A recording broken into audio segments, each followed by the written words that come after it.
Ladies, gentlemen, and friends beyond the binary, welcome to the Reactor for today, February 26, 2021. I'm your host, Tristan, and last stream of February. Holy moly. I'm the host of Step Back History, and Tristan Won't Shut Up. I stream 3 days a week on Mondays, Mondays, Tuesdays, and Fridays.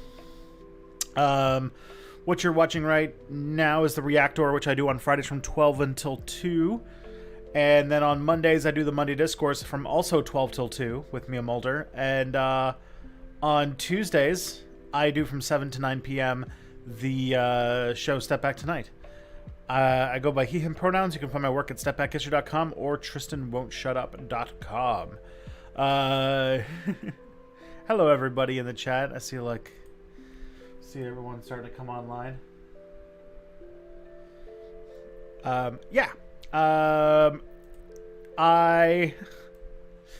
If you want to help support my work, you can go to patreon.com/stepbackhistory, or if you are on Twitch right now, you can do a Twitch. You have one free Twitch Prime subscription every month if you are an Amazon Prime subscriber, and it is done at no extra cost to you.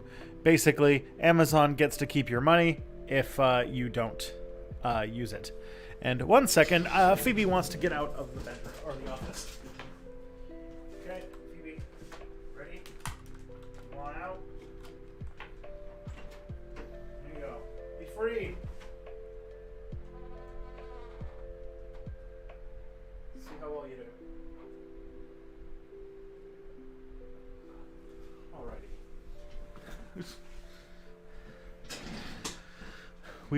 She's still adjusting to the move, and so we've been keeping her in my office for the last few days because there is another cat that named Romeo that loves to annoy her. So hopefully, she seems to be getting a little bit restless. She seems to have come out of 2 days of hiding. So my hope is that this is her getting squirrely and exploratory. It's her actually wanting to sniff around and stuff. So hopefully things are on the up. I don't know. She came back. We'll see what happens. Anyways, Amazon Prime, if you have it, you get one free Twitch Prime subscription every month. Use it to help out independent Twitch creators, including Step Back History. So thank you. As for content that's coming down the pike, the last couple days have been dominated by me making the next positive leftist news, which I just finished right before the stream, or at least I got the first draft done. I have to, bounce it back with Mexi for a while, but it's on its way. And then after this stream, I have to determine whether or not to do some extra work, because this is basically all the work I determined to do today. I finished a lot earlier than I anticipated, so I have to think about whether I'm going to finish up the script for the next Step Back video, which is going to be on COINTELPRO and basically the birth of the FBI, which if I finish today, I might be, depending upon scheduling and stuff like that, could come out next week. So there's that. And I have another Tristan Won't Shut Up video also in production. The script is done, I just need to shoot it. And that's going to be on GameStop, which, given that GameStop had another price increase the other day, might be relevant. Hey, the one of the Lost Souls, thank you for following. Yeah. If you... And also, this is your first time watching one of these streams, please make yourself known in the chats. We have a very kind and loving and active community that would love to have you as part of it. So say hello. Positive Leftist News. Yeah, it's a series that Mexi runs that she hires me to edit on a freelance basis. So, yeah. Every month I put it together. If you haven't seen it, it is very good. Alrighty, I think that's all the things.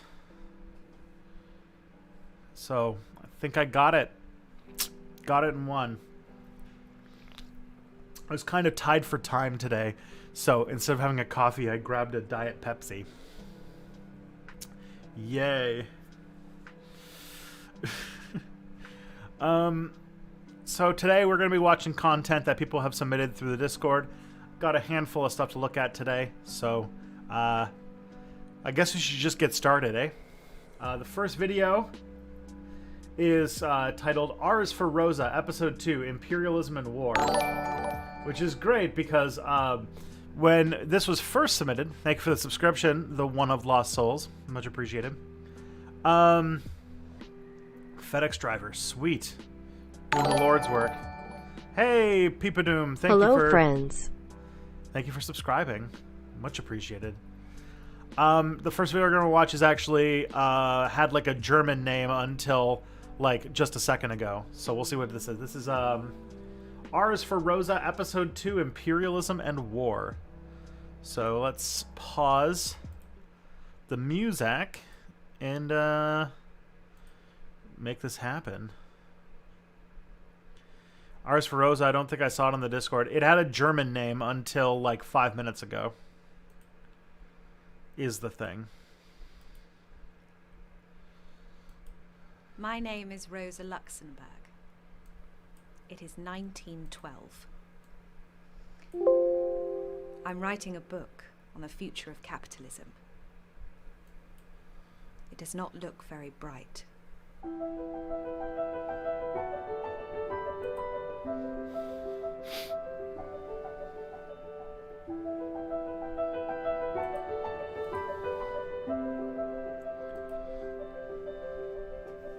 Looks like we're going to be talking a lot about Rosa Luxemburg today. Cause we got After a short jail term got for a insulting second. the Kaiser, We got a second Rosa Luxemburg video after this. It seems somebody wants to really talk about Rosa. Rosa Luxemburg got a job teaching economics to working class socialists. What they learned was Marxism, but Marx had written Das Kapital 50 years before, and capitalism had changed. Thank you, A Ayush. system based on small, privately owned factories had morphed into one based on huge industrial monopolies, with massive financial power and strong links to the state. And the industrialized countries had seized vast colonial empires based on systematic racism, and workers in a city like Berlin were even benefiting from the profits of this new system. We call it imperialism.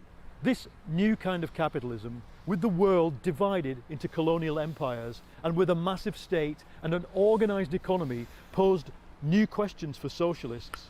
Some people said maybe capitalism has stabilised, and that strengthens the case for a long, Hey, I know Paul Mason. I read one of his books.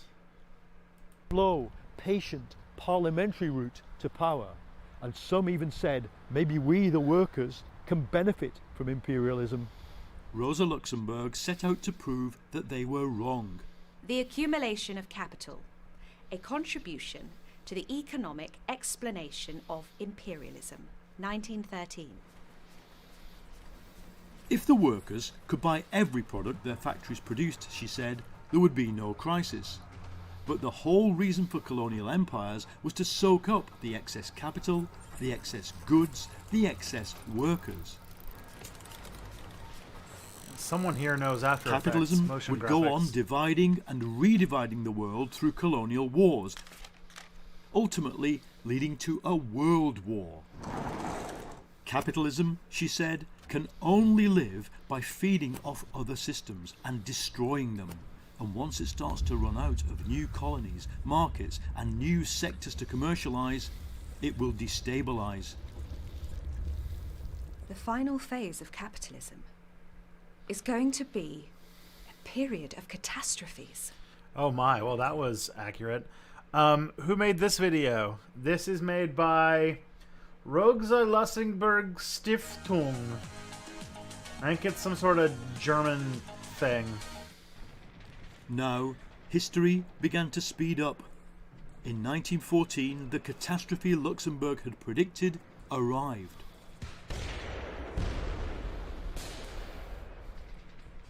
And for the left, it brought an even bigger catastrophe.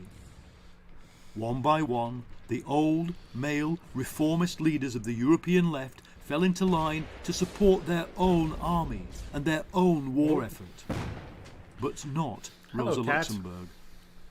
In the midst of this witches' Sabbath, a catastrophe of world historical proportions has happened. International social democracy has capitulated. Luxemburg was already facing a jail sentence for inciting soldiers to resist the march to war.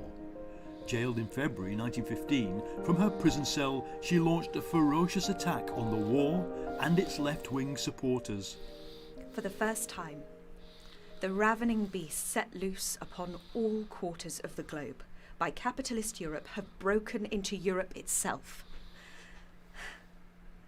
A cry of horror went through the world when Belgium, that precious jewel in European civilization, fell into shards under the impact of the blind forces of destruction. Someone just asked if I been interested in going on debate panel shows here on Twitch. I appreciate that you think my input would be valued, but there's a couple things that always come up as an issue, which is one, I don't find a lot of these like performative political debates on Twitch to be all that useful. They're sort of like, what do I like to call them? It's theater, and it's like if it was I've been on a few panels on Twitch about various political subjects, but I don't really see like the point in like arguing whether or not certain people deserve rights, basically. Which seems to always come up. I don't exactly think that people who are like fascists and stuff like that have anything of value to add to a conversation. And just like, I don't see any reason. And also, I don't really subscribe to the idea that of the like debate bro idea of only really getting off on hurting other people and seeing seeing all of my politics through the like destroying of my enemies with facts and logic instead of like, growing and learning together and shit. And like none of that really fits into the Twitch political atmosphere. You have to be like what's it called? I have to like get a man bun and I have to start saying like racial slurs more, and that's not really my jam. The same civilized world looked on passively as the same imperialism ordained the cruel destruction of 10,000 Herero tribesmen. Hey. And filled the sands of the Kalahari with mad shrieks and death rattles of men dying of thirst. Nonetheless, the imperialist bestiality raging in Europe's fields has one effect about which the civilized world is not horrified, and for which it has no breaking heart, and that is the mass destruction of the proletariat. The pamphlet caused outrage. Even Lenin said the descriptions of imperialism were too extreme. But Rosa Luxemburg understood something about the First World War. Not only would it kill millions of people, it would leave millions of those who survived it brutalized. Are debate bros really just hurting people, though? I would argue that it seems like they're not super interested in like teaching people the values of empathy and kindness and about education as much as they are about mocking and ridiculing the like most ridiculous voices of the far right, and through essentially browbeating them in a one-sided conversation on the internet, making you feel like watching it that you're intellectually superior. And honestly, like, the people who are swayed by that kind of political argument are always just going to be swayed by the most confident sounding white man on Twitch. And so there's like while everyone's like, oh, they're turning fascists into socialists, it's like they're turning fascists into socialists who think that like beating down the weakest in our society is still funny.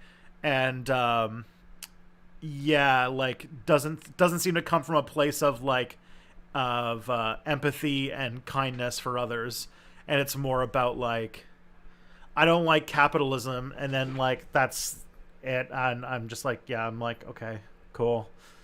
I'm sure this is fucking great. Kill millions of people. It would leave millions of those who survived it brutalized and traumatized in ways that would shape the century. She really shows that you cannot disengage the beating human heart from political action. And it is exactly the ability to empathize and to understand suffering and to see struggles from another's point of view that you can actually push for a revolution. Yeah, basically what she said. She basically outlined why I don't think that like debate bros are really doing all that much for the left. Let's just go back and watch that again. It's really kind of perfect for this whole situation that we're watching this. In ways that would shape the century. So yeah, listen to this line and just elaborate for the whole conversation we're having about debate bros and why I find Twitch debates counterproductive. She really shows that you cannot disengage the beating human heart from political action. And it is exactly the ability to empathize and to understand suffering and to see struggles from another's point of view that you can actually push for a revolution.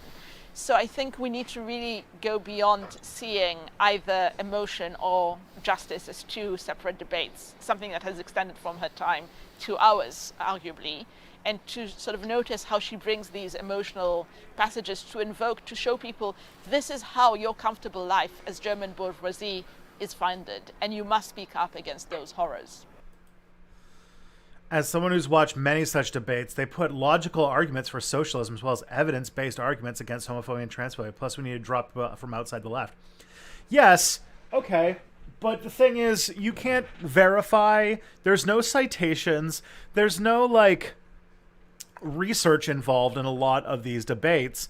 And then it seems to be that the only thing that happens, the only way that you win or do well is by being the most media trained, the most vocally savvy, and projecting the most amount of certainty.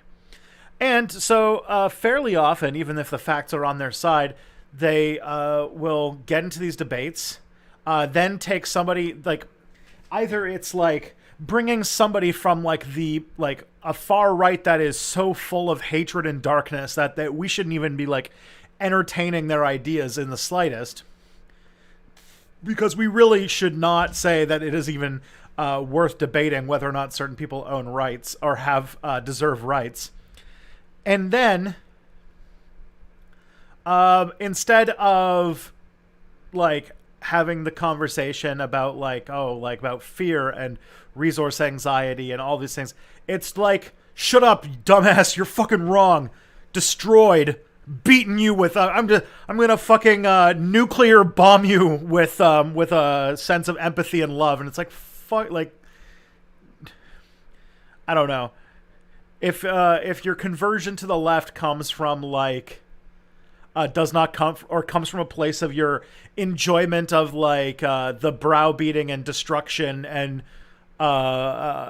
you know, the like sexually assaulted with rape like metaphors and like weird shit like that about like right wing, like basically people who know they're wrong, they're just like grifters like Tim Pool and stuff like that.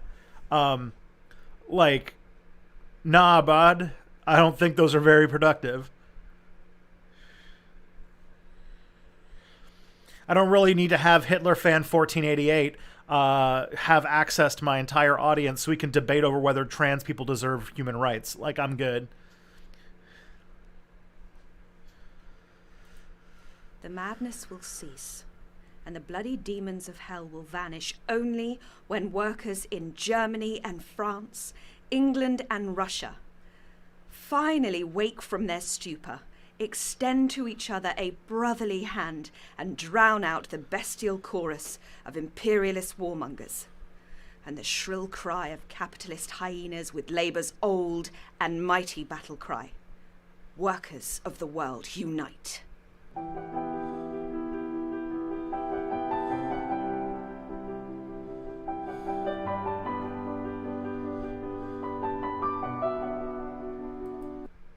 That's fun.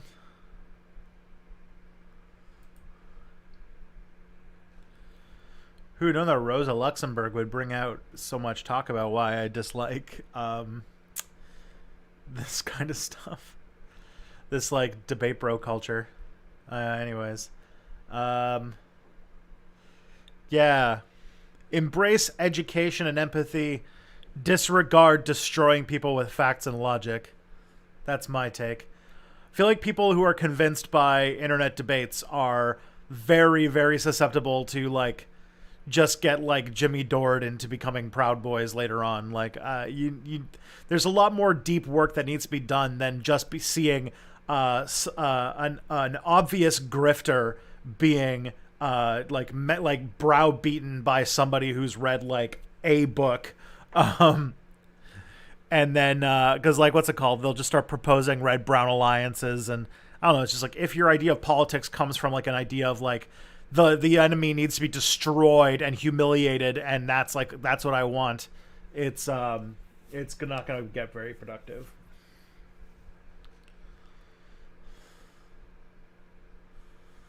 That's yeah.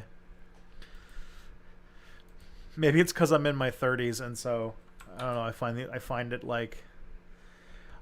the very masculine need to destroy with facts and logic very what's it called, unconvincing. I have been asked to go on panels, and I have had a great time being on panels. I went on a panel on Lottie Blix's stream once. I was on a panel on Punk Size stream once. I've shown up for some election stuff, but, like, I haven't, like, I was once asked to come to talk about what's going on in Haiti, and I turned it down because I didn't know enough about Haiti. That's the other thing about why I really can't do Twitch debates, is I'm not really comfortable talking about things that I haven't done research on. And so when I can just, like, when I'm, like, called in, like, I was asked to talk about Haiti, and I was like, all right, I could come, but I'll have to read a few books or something like that. And they were like, no, you know. I was like, okay. So I don't know.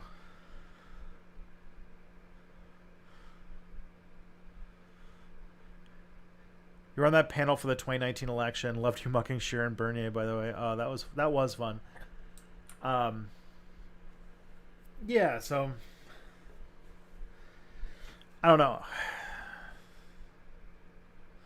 I don't think I am a cruel enough person to really be able to because, like, what internet debates are is performative cruelty. You know, it's showing off how horrible you can be to other people in order to appear like you're the strong one that dominates over the weak ideology. You know, the essence of fascism.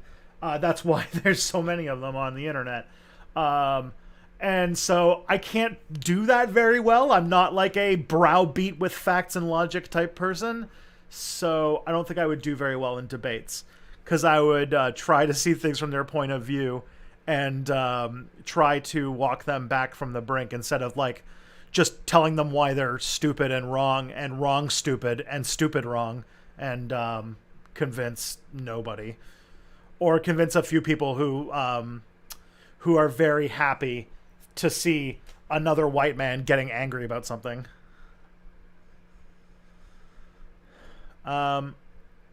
Alrighty. So next up, we've got another Rosa Luxemburg video. This one's longer. It's like 20 minutes. But it's from In Defense of Toucans. Okay. I'm already on board. Yeah, Rosa Luxemburg and the myth of her, quote, libertarian Marxism. Let's see where this goes. I had originally planned my next video to be about the Treaty of Brest-Litovsk. However, the script is taking forever, and it might end up being like a... Someone said I did defeat PragerU with facts and logic. I mean, in some ways, I feel like that's different. PragerU is like is a literal propaganda outlet by a bunch of like oil barons that are literally just trying to use money to push like objectively wrong information and pretend it's educational, which in my mind is like, much worse. But that's like, I don't know about debate bro stuff. Like, it's a different thing. 40-minute video. So in the meantime, I wanted to put something else out. And a few days ago, I was reading Clara Zetkin's document about Rosa's relationship with the Bolsheviks and the Russian Revolution. I kind of felt like taking some of the information from this would make for a good video. You often see Rosa Luxemburg labeled as a libertarian Marxist. I think the bulk of the time this just comes from people reading the Wikipedia page and never considering it much further. So I kind of wanted to dispel these myths of the giant gap between Rosa and the traditions of Bolshevism. You'll have to forgive the dive into history over some of these movements, but I do feel like it's important to understand the relationship between them later. The Russian Social Democratic Labor Party affiliated with the Second International. In 1912, this party split into the Menshevik and Bolshevik Party. Around the same time in 1912, the Basel Manifesto came from an international congress. It put forth that the coming war should be opposed. In case war should break out anyway, it is their duty to intervene in favor of its speedy termination. And with all their... I have this very strong feeling that this video is going to be just like the video we just watched, but it's going to say what they said in 7 minutes and 20. I am worried, but let's hold fast.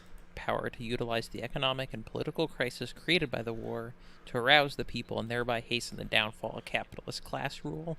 Unfortunately, once war was declared, with the exception of Italy, Russia, and Serbia, all other parties of the participants endorsed their country in war. The news was so devastating to the left wing of the Second International. The German SPD was a massive party. They were the largest party within the Reichstag, over 1 million members. They were the successful social democratic party that many parties looked up to, but when it came to the start of the World War, the party voted unanimously for war credits in the Reichstag. Lenin, when he received the paper announcing that the German SPD had backed war, he was convinced it must have been a fake by the German general staff. Would I perform in an actual debate, either LD or another model? Yes. If somebody actually did a debate on Twitch that was a debate and not just two people performing masculine certainty at each other, or two people just flexing their toxic masculinity at each other as hard as possible, but was like Oxford style or something like that, where you had timed responses and polls and stuff like that, I would be a lot more interested in something like that. I would have to prepare, obviously, because I haven't done debate. Like, it's not like a thing I got into. I don't think it was even available at my high school or anything like that. So I'd have to prepare, because I can sometimes be rambly, but I feel like that would be a lot. And also, if it was on a topic like, I have made a very strong statement that I am never going to be in a position, and I never want to be in a position where I am, just by participating in a debate, conceding that it is debatable that a certain oppressed class of people deserve to be treated like human beings. Like, I'm never going to do a debate against Hitler fan 1488 about whether or not trans people are human beings. That's just not a debate I'm going to have. But there are, actual grown-up debates about issues that are actually debatable that I would totally get involved with.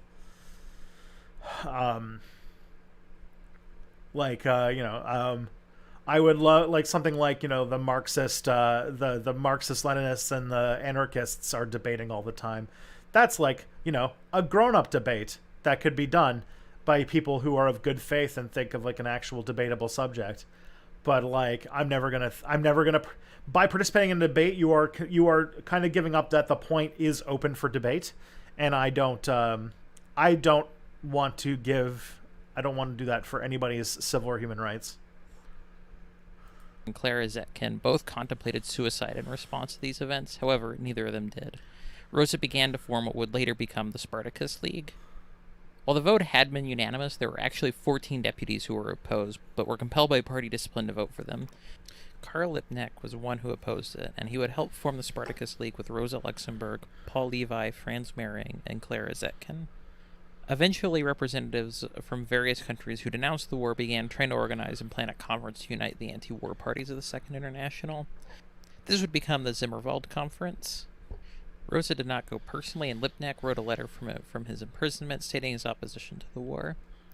At the conference, Lenin formed the Zimmerwald left, an explicitly revolutionary wing of the conference, of which was a minority, and even amongst it there were some deep divides.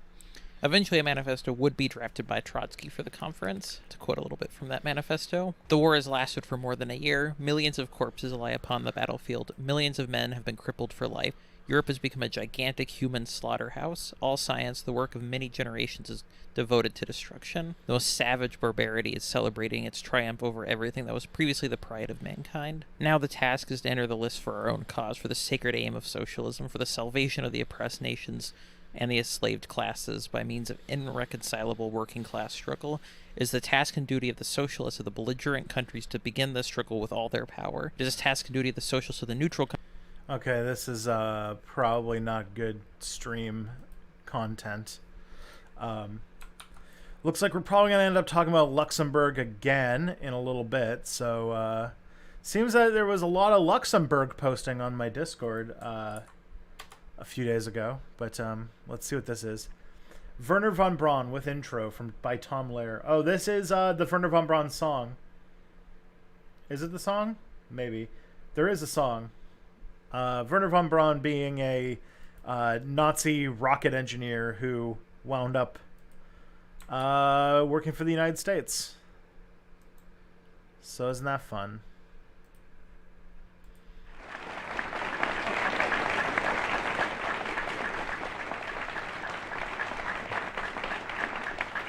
So this is about a guy who was very closely connected to some of the worst war crimes to happen in human history. Just a thing to say. Well, speaking of bombs, what is it that makes America the world's I am biggest nuclear currently working on a Operation Paperclip video, so this is very prevalent in my head right now. And what is it that will make it possible for us to spend $20,000 million of our taxpayers' money to put some idiot on the moon? Well, it was the great, enormous superiority of American technology, of course, as provided by our great American scientists, such as Dr. Werner von Braun.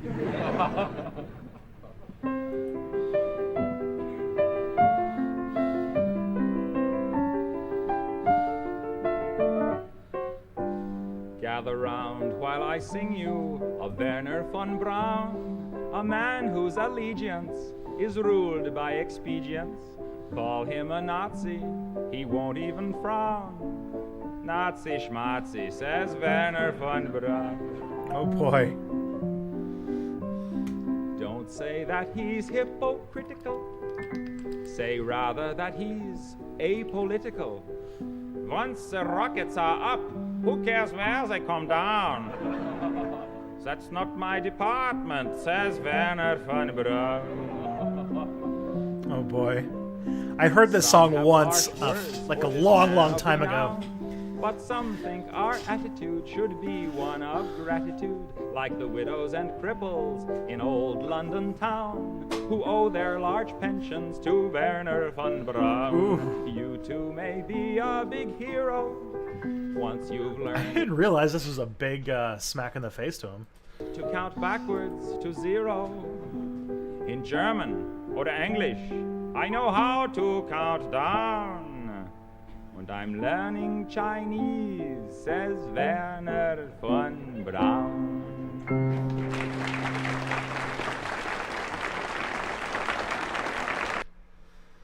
That's pretty good. Yeah, I can't wait for that. I can't wait till this this video, this thing comes together, because I've been reading some books on it and stuff, and I'm like, oh man, there's so much to the story of friggin' Paperclip that I did not know about. Okay, next we got Interstate Displacement, The Legacy of Robert Moses from Extra History. All right, let's see what this is all about. Darby Township, Delaware County, Pennsylvania, 1958. Julius King sits in his living room. His kids are playing quietly while his wife cooks dinner. He's so tired he almost falls asleep in his easy chair. But there's a commotion outside. He steps out onto the porch and sees that his neighbor Cecil is having a disagreement with 3 white men in suits. "I'm not going anywhere," Cecil shouts. The other men stand firm. "Sir, this was cleared by the city councilor's office. Your home has been deemed substandard and has to be torn down to make way for the new highway." "Get off my property!" The front door slams in their faces. One of the men produces a clipboard and marks something down as they all walk away and begin heading towards Julius's porch. Julius closes his eyes and takes a deep breath. It's painfully obvious what happens next.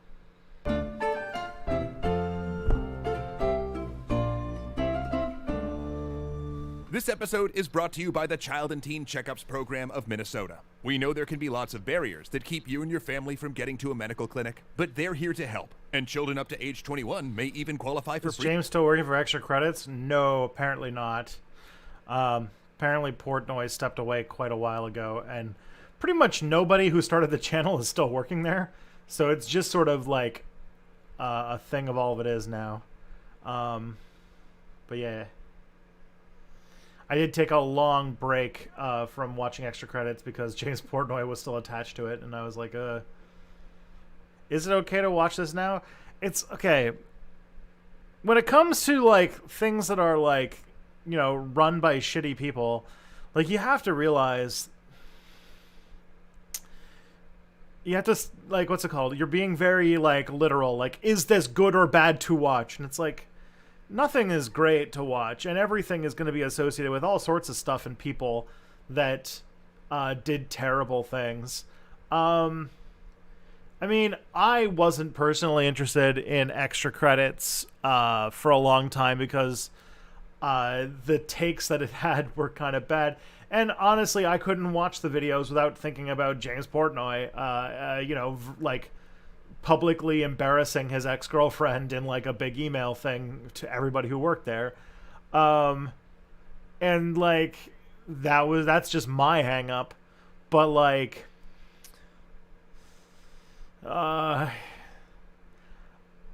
yeah. It's what's it called? It's a complex like thing. It's definitely part of, but like nobody can like tell you whether or not a thing is good to consume or not. Free checkups. Learn more at u21checkups.com. While African American families and communities in the middle of the 20th century were particularly harmed by discriminatory banking practices or redlining, their problems most certainly didn't end there. As part of Roosevelt's New Deal in 1935, the Works Progress Administration was tasked with hiring millions of unemployed men as unskilled labor to raise buildings and create new roads across the country. While the deal had a starting budget of $4.9 billion to distribute for all of these public works, most of America's cities didn't have plans drawn or engineering specs in hand. However, in New York, one man was more than ready. Robert Moses was a Connecticut-born Yale College grad, appointed as Long Island's Parks Commissioner in 1924. Do you have thoughts on the whole "Don't Play as Nazis" video they did? I have never seen it. The one that the extra credits one that that like really made me like, man, this is not a good take, was the video on it's the one that that Jim Sterling makes fun of all the time. The like thing about like, oh, video games are like they cost so much to make that honestly we're undercharging for them, and that's why microtransactions are okay. And I was like, this is a terrible thing to say, but okay. Moving on.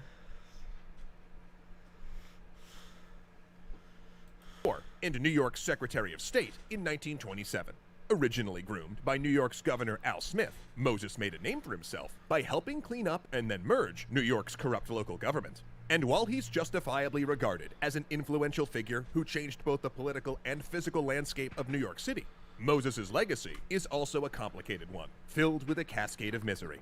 You see, Moses was obsessed with the idea of transforming parts of New York into a mecca for car owners. Thanks to the price of the recently invented automobile dropping within middle-class family budgets, he decided the city needed a network of limited access roadways leading to parks and beaches across Long Island. beautifully constructed and landscaped. These roads would be an escape to paradise for those living in the more congested boroughs. Also, they would become part of the lore of getting white people out of the city and getting them to live in the suburbs. Because he was one of the few city officials in the nation with blueprints ready to go, Moses was able to acquire as much as $180 to $200 million of New Deal funding to develop the west side of New York.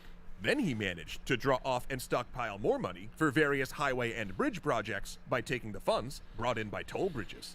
In fact, one of these... How do you feel about the take that the moon landing was a pointless, super expensive stunt? I mean, the moon landing was sort of the end result of a program to develop more sophisticated intercontinental ballistic missile technology. But like, man, if you were to develop intercontinental ballistic missiles, going to the moon is a pretty good side effect, I would say.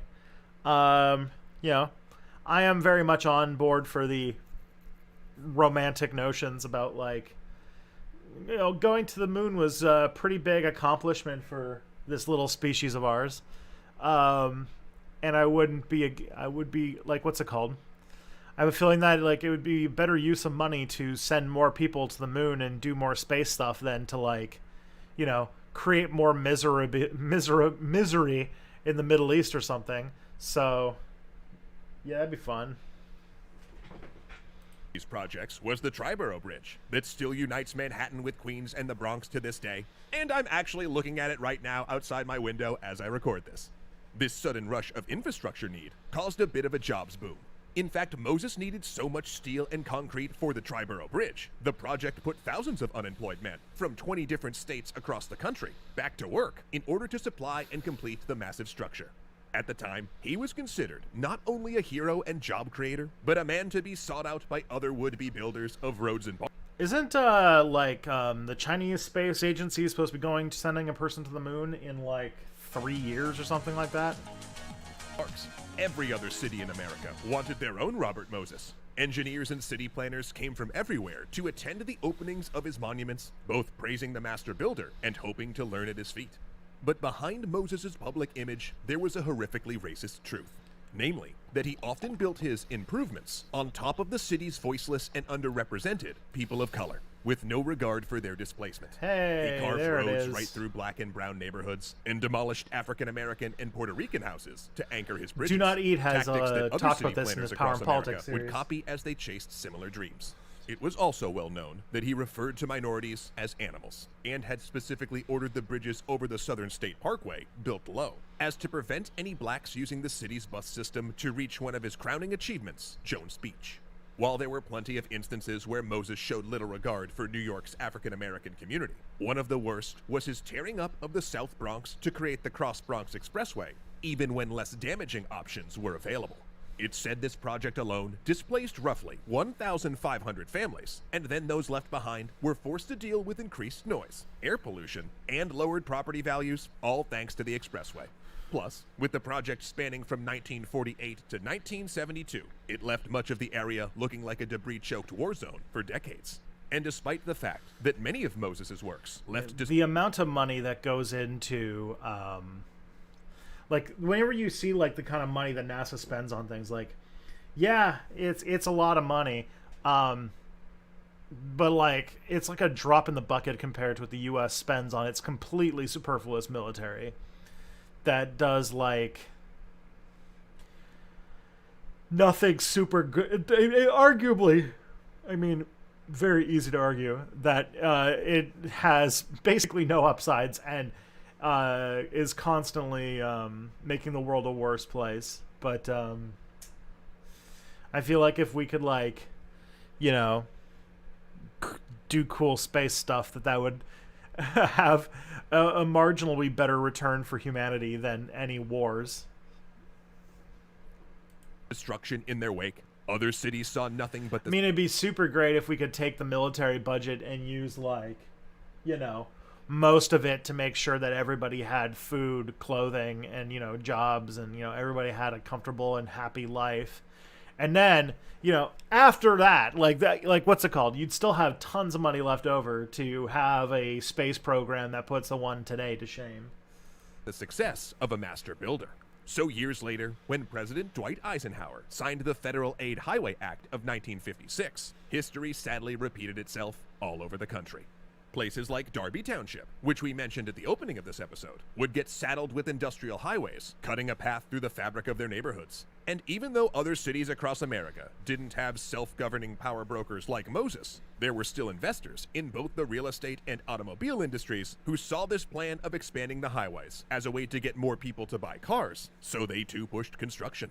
One such investor in California, Harry Chandler, was able to push that very agenda in the press, because he also just so happened to own the Los Angeles Times.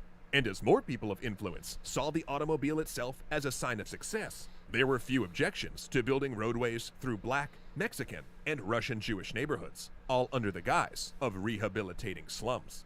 In the 1950s, African Americans in South Central Los Angeles unsuccessfully tried to stop the California State Highway Commission from building the 110 and the I-10 through the respected and well-kept Sugar Hill neighborhood, though it did no good. And just as it had played out all across the country, the neighborhoods were split into pieces and hundreds of people of color saw their homes torn down. Granted, there were some planners, such as Baltimore City's traffic engineer Henry Barnes, that were less heavy-handed when they redesigned Baltimore for automobile use in 1953. But unfortunately, Baltimore City officials, in their desire to be more like New York, eventually brought in Moses, who predictably championed ripping apart the Harlem Park community. Despite the fact that Harlem Park was described as a thriving middle-class black neighborhood, Moses himself deemed it a slum. He insisted Baltimore would be healthier if neighborhoods like Harlem Park were cleared away in favor of more highways. And while many tried to oppose what Moses suggested, in the end, many of Baltimore's black neighborhoods would also be ransacked. Moses died in 1981, but his legacy still lives on, as many builders and politicians adhere to his thinking and continue to push transportation policies that are at best insensitive and in many cases just plain racist. There was a glimmer of hope, however, in 2013, when President Barack Obama appointed Anthony Fox as Secretary of Transportation. Formerly the youngest ever mayor of Charlotte, North Carolina, Fox came from a community that had been upended by a highway project. And it was clear in Fox's new position that he wanted to correct past wrongs. He stated how transportation in the U.S. should connect all people to opportunities and stressed that transportation-related projects should also serve the communities that they run through. Though sadly, with no real way to push his agenda through local government, his tenure would be a run of symbolic gestures until he was eventually replaced by the Trump administration. But looking back, it's clear Anthony Fox and people like him are right to want to address the short-sightedness and failings of U.S. transportation policies, especially those that have plagued America's communities of color. Because of increased government oversight, it's now highly unlikely that city politicians will ever again allow an unelected official like Moses to wield the kind of power he did. But we still need safeguards and ways to enable growth without leaving our communities of color helpless in the face of greed and racial indifference. More often than not, when we're behind the wheel of one of our vehicles, we are all driving past the loss, suffering, and neglect of minority neighborhoods ripped of their potential in the name of another community's progress. And while I know this is a painful part of America's history, it's also one that we can't afford to forget.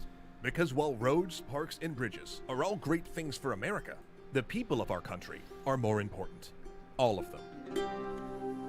Once again, thanks so much to Child and... I think it was very there was a lot of tiptoeing around the capitalism, and also not really speaking to the myriad the carification of America that happened in the 1940s, 50s, 60s made the United States an absolutely miserable country to live in, unless you are a white person who's wealthy enough to own a car. And this sort of car-centric thinking bled over into Canada as well. But yeah, the whole thing about how all capitalist industries, whether or not they're good for humanity, have to keep growing and reproducing themselves. It's another one of those times where progressives will come so close to hitting the point, but they just can't bring themselves to say capitalism is bad. And so they'll just say like, oh, it's just individuals who are very greedy and not the system itself. And this seems like another case of like, this is just one bad man. One bad man caused the infrastructure to suck. It had nothing to do with profit incentives or anything. Yeah.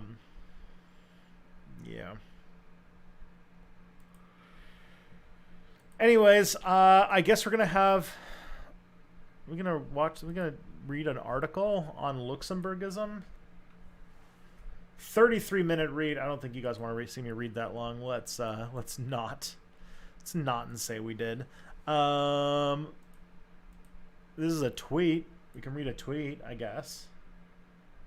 Oh, it's a video. Cool. All right, let's do this. Let's watch a Twitter video. Open Chomsky style. Oh, it's just Chomsky going open Chomsky style. Open Chomsky style. That was from what's it called? They made like a MIT themed Gangnam style thing. I'm glad he did that. Okay. Well, thanks for that. So next up, we've got who are the Druze? Let's find out who are the Druze. On the night of February 13th, 1021, the 6th Fatimid Caliph and 16th Imam of the Ismaili Shia Muslims, Al-Hakim bi Amrullah, left his home in the capital city Cairo. He alone ventured to the city gates and then went outside, maybe to take a walk, maybe to meditate, we don't exactly know. What we do know is that Al-Hakim never returned home that night, but disappeared from history, never again to be found. The figure of Al-Hakim bi Amrullah, already a central figure to the Ismaili Shiites, would hold an even more prominent position in the religion. See, now there's like so much religious YouTube that like I can't even make videos about religions anymore, because now between Religion for Breakfast and this channel and what's it called? Like Cogito and stuff like that, it's like too competitive. History is the same thing, but luckily there's like still only like 1 to 3 history channels that are not just talking about World War II, so I'm lucky in that sense. But yeah, I made a video on the Yazidis. I never made a video on the Druze.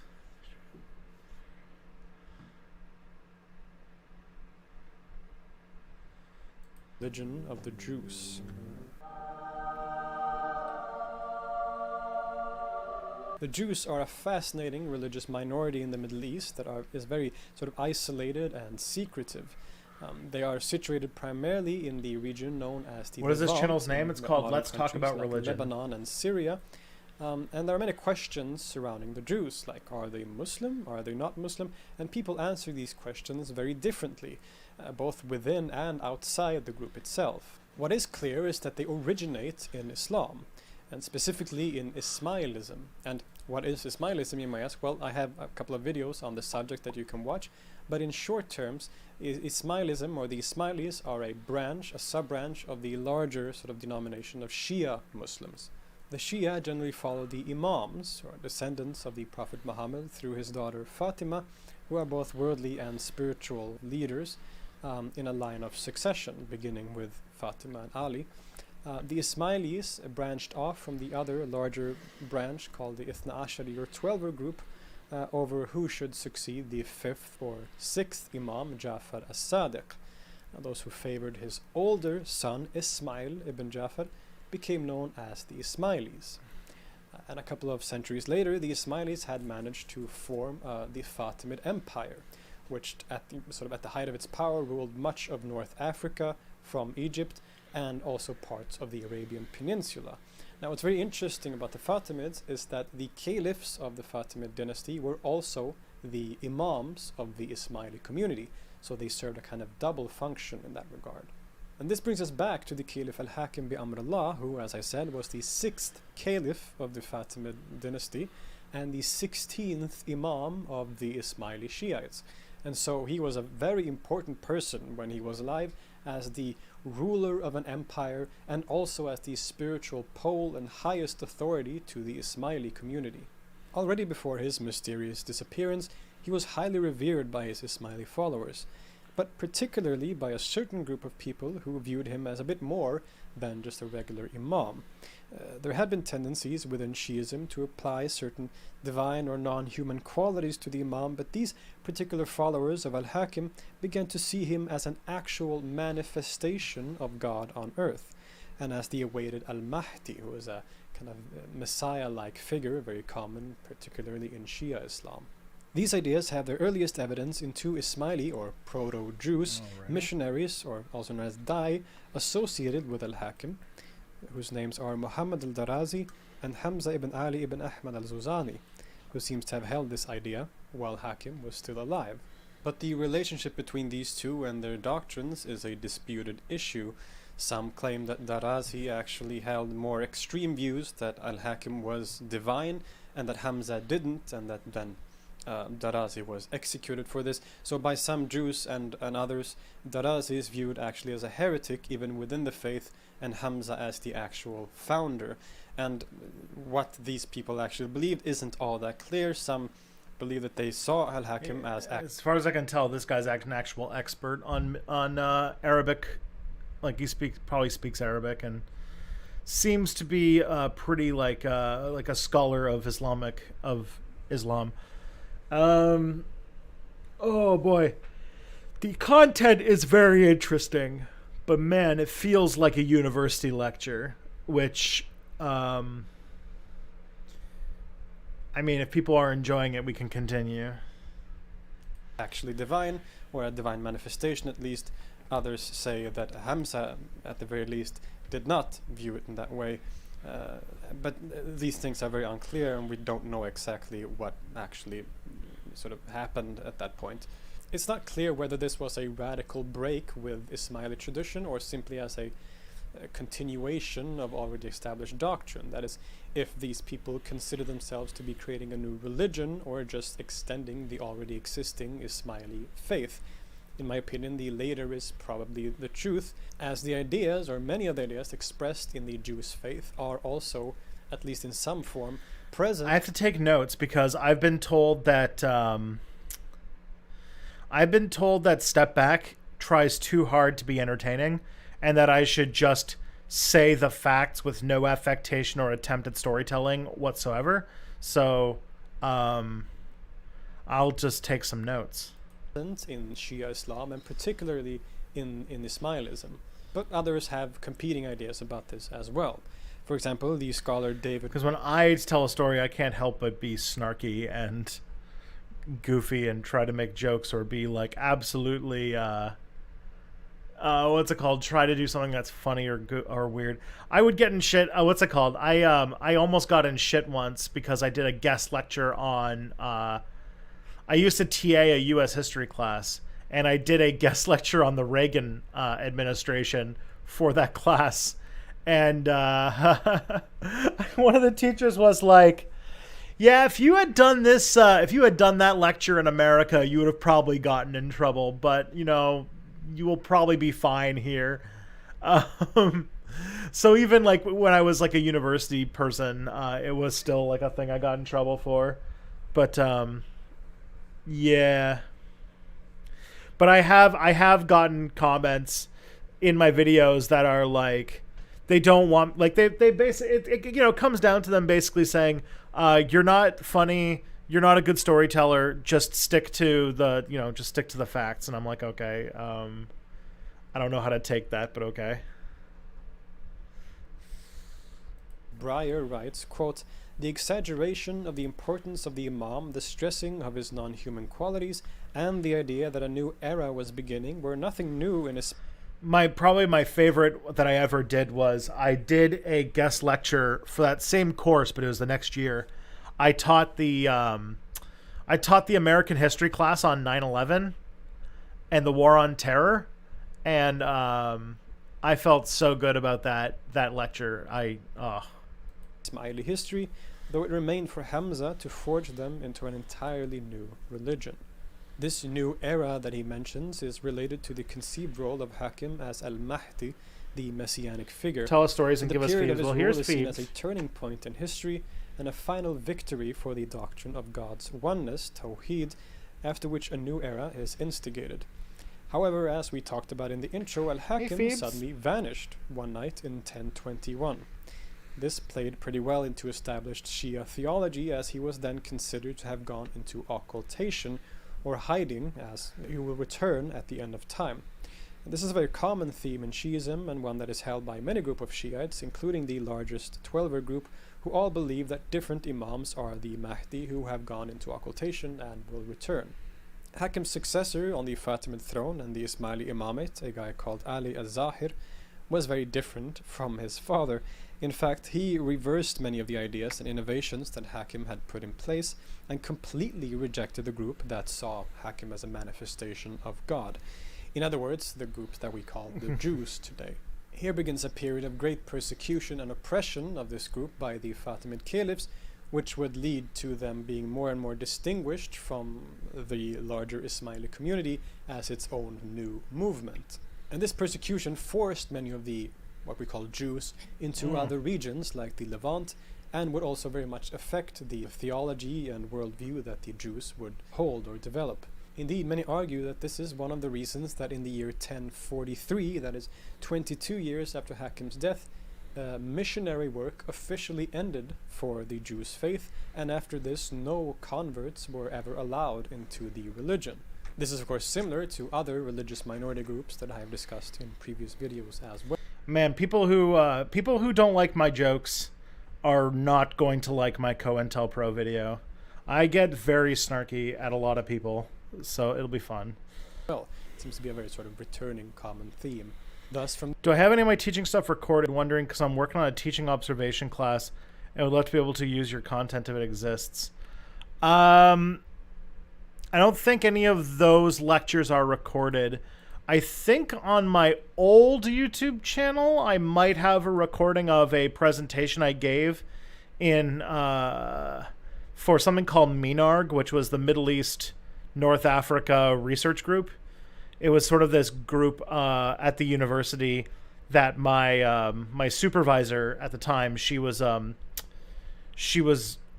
head of it, and it was basically all of her students plus like anybody who was studying a like subject that was that had to deal with the Middle East or North Africa. And I presented my my first master's thesis subject there, which was called Spit Out of the Melting Pot, which was a story of post 9/11 Islamophobia and like denationalization and stuff like that. It was okay. It wasn't one of my like, best performances, but yeah. COINTELPRO, it's a topic and 5 halves. Yeah, it's gonna be like I think altogether it's probably gonna be like a 6 or 7 video series. So, and I just had some early conversations that one of them might be a collaboration with Cypher again. So, get a cynical history or cynical historian collab going again. We'll see. From this moment on, the Jews were confined to the families and the insiders at that point, and so things like marriage outside the faith has been... Well, let me see if I can find it for you, because it might be unlisted. So, I'll have this video going, and I'll go see if I can find it. Ever since. Since the Jews are a rather isolated group, and much of their teachings are kept secret, we don't really know that much about their beliefs or teachings, and not much scholarly work has been done on it at all. As they stem originally out of Ismaili Islam, they are essentially a monotheistic religion and have a strong emphasis on God's oneness, also known as Tawheed in Arabic. In fact, they have often referred to themselves as the Muwahhidun, which means those who profess monotheism or those who profess oneness. Their view of God is one completely beyond attributes, even essential ones like wisdom and knowledge, as they are seen to be part of his essence, and this is similar to other theological schools within Islam like the Mu'tazila or the Ismailis for that matter. They focus a lot on mysteries and esoteric teachings and esoteric readings of sacred scriptures like the Quran, which is known as ta'wil, and to exert the hidden meanings of scripture, which is known as batin. There, I found a link to the thing of me doing a Over lecture the years, on the Jews' beliefs my have, my first master's thesis. Most probably.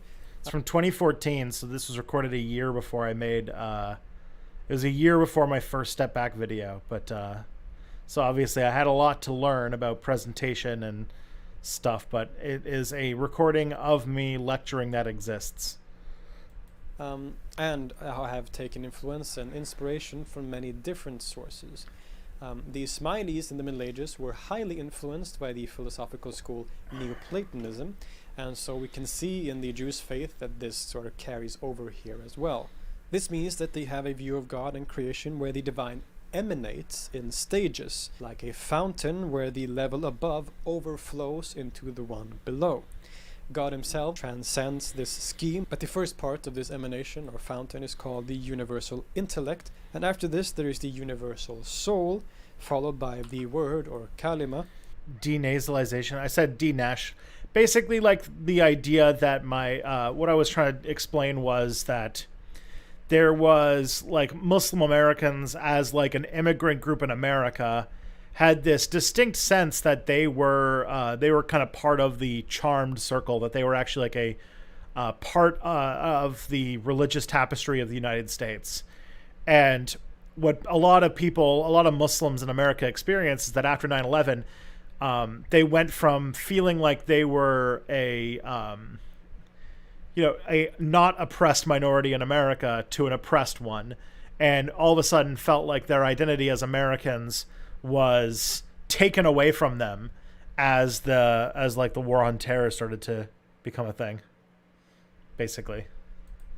Which then emanates into the preceder as-sabiq and finally the successor at-tali. Importantly, while Al-Hakim is seen as a manifestation of God, this should not be confused with them viewing him as an incarnation of God. These are very different concepts. The Jews don't view Hakim in the same way that Christians view Jesus, for example, or Hindus view Krishna or Rama. It's a different perspective. It's a different theological standpoint. They also believe in the transmigration of the soul or reincarnation after death. And this has led some to argue that the Jews have been influenced by religions outside the Middle East, like Hinduism. But would it be safe to say that Islamophobia was more common in Europe than in North America pre 9/11? Yeah, there was Islamophobia in America before 9/11. It was just like, I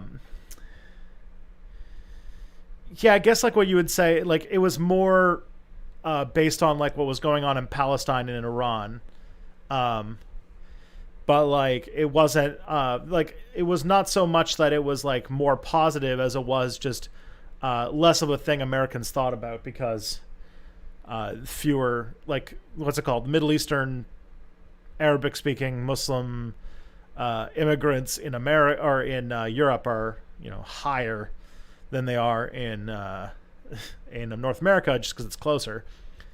And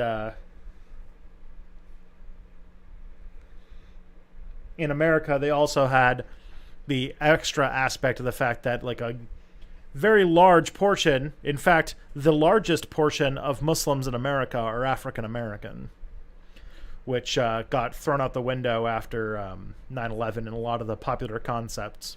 But in my opinion, this could also be a direct influence from Ismaili Muslim currents.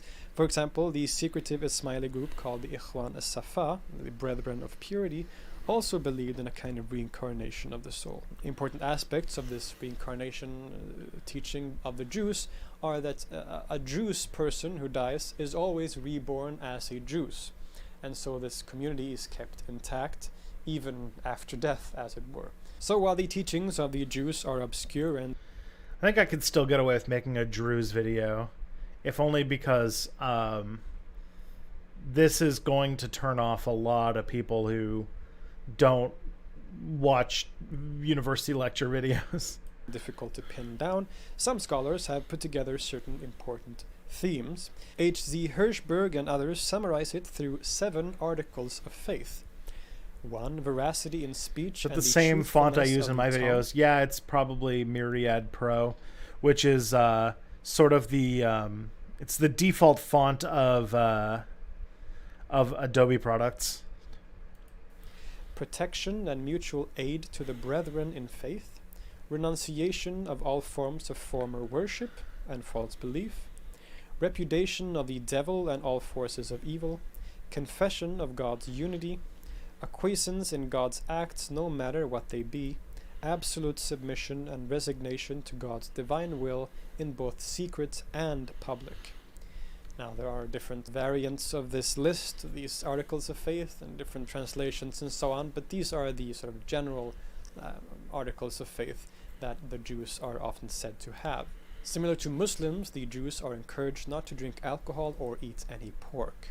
Most of these teachings, obscure and secretive as they may be, stem from canonical sacred texts that the Jews use as their source. Google Fonts. These texts are collectively known as Risail al-Hikmah, or the Epistles of Wisdom, of which there are 111 collected into 6 volumes, and probably written sometime in the 13th century. These texts have certainly not been allowed to be accessed by outsiders of this religion.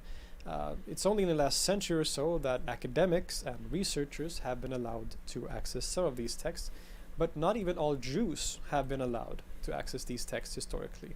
The Jewish community have for many periods of history been divided into those who are considered initiated or wise, known as uqal, and those who are uninitiated or ignorant, juhal. Only those in the initiated group have been allowed to access these sacred texts, possibly in an attempt to keep the teachings from being altered or spread outside of the Jewish community.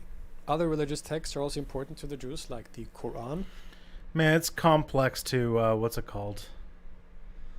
It's hard to hear because he I guess Drew the term for someone who follows Druze are Druish people, which like oh boy, comes very close to.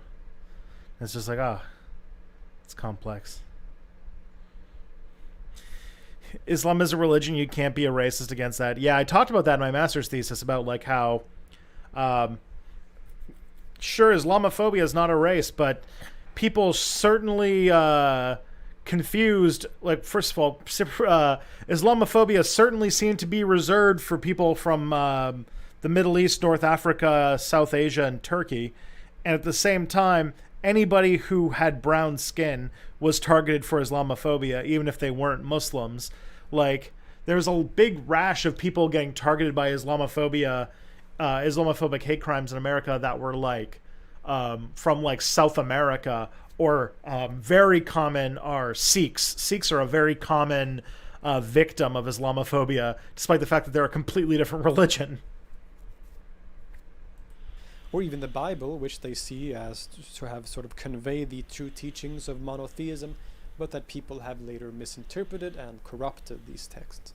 An interesting example of this is that the opening chapter of the Quran, known as Al-Fatiha, is recited by the imams at Jews' weddings. The Jews' house of prayer is called a khalwa and is usually located in the outskirts of Jews' villages.